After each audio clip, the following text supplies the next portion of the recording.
Seguretat i emergències, cossos de seguretat i altres col·lectius.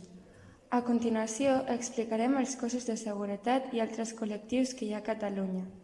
Començarem per la Policia Nacional, que és un institut armat de naturalesa civil que s'ocupa de garantir la seguretat i llibertat ciutadana. En segon lloc, trobem la Guàrdia Civil. És un institut armat que té com a missió l'atenció i auxili als ciutadans, la vigilància del trànsit, protecció de la natura, rescat i ajuda en les muntanyes i el mar i qualsevol actuació que derivi en els socors, ajuda i protecció del ciutadà. En tercer lloc, tenim els Mossos d'Esquadra, que són la força principal de policia de Catalunya, que serveix la seguretat ciutadana i ordre públic, la resolució amistosa de conflictes privats, la cooperació i col·laboració amb les entitats locals, la matèria d'emergències i protecció civil, la seguretat viària i trànsit. Després trobem la policia local o policia municipal. És un cos de seguretat que depèn dels ajuntaments. Les seves funcions són prevenir la seguretat en els llocs públics, ordenació del trànsit de vehicles i persones en les vies urbanes, protecció civil, prevenció i extinció d'incendis i protecció del medi ambient.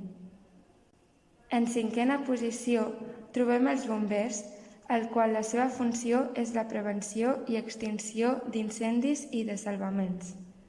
I prevenen tota mena d'emergències com incendis en habitatges, en indústries, la vegetació, els ensorraments, rescats a àmbits molt diversos, rescats de persones atrapades. En sisè lloc, el sistema d'emergències mèdiques. És l'empresa pública encarregada de gestionar i donar resposta a les demandes d'urgència sanitària, com també d'oferir informació telefònica i consell de salut, mitjançant el telèfon 061 de CatSalut Respon. Després tenim els agents rurals, que la seva feina és vetllar per la conservació de la natura i la protecció del medi ambient i la defensa del patrimoni natural. Es basen en la vigilància, la investigació, la col·laboració, la gestió i l'assessorament als ciutadans. I tenen a veure amb la protecció de l'entorn, és a dir, amb les persones, els animals, les plantes i la natura. També trobem protecció civil, que tenen per objectiu preveure les situacions de risc greu, col·lectiu o catàstrofes, protegir les persones i els béns quan aquestes situacions tinguin lloc, així com contribuir a la rehabilitació i reconstrucció de les àrees afectades. Els voluntaris de protecció civil. Aquestes organitzacions són de caràcter humanitari i altruista i s'encarreguen de col·laborar en els estudis de risc de la localitat, en la formació i divulgació dels plans d'autoprotecció, en l'elaboració i manteniment dels plans territorials d'actuació municipal, en la participació en dispositius operatius de caràcter preventiu, suport als serveis operatius d'emergència i atenció a afectats en emergències. Serveis d'emergència. A continuació, parlarem sobre els serveis d'emergència que hi ha a Catalunya. Un dels principals serveis d'emergència que trobem és el 112, que és un telèfon gratuït que es pot utilitzar a totes hores i cada dia de l'any i que serveix perquè els ciutadans puguin sol·licitar els serveis públics d'urgències sanitàries, d'extinció d'incendis i salvaments, de seguretat ciutadana i de protecció civil quan es troben davant d'una situació d'emergència.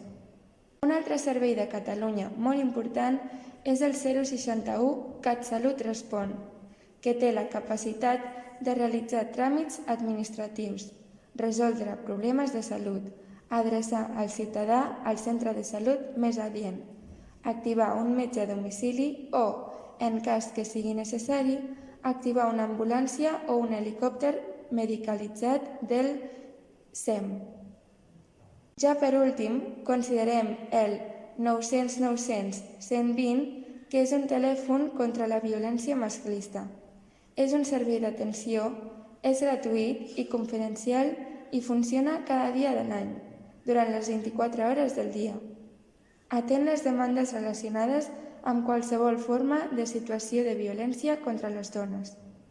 Aquest servei disposa de professionals que poden contactar amb serveis d'emergència i les persones que accedeixin al servei poden expressar-se en 124 llengües.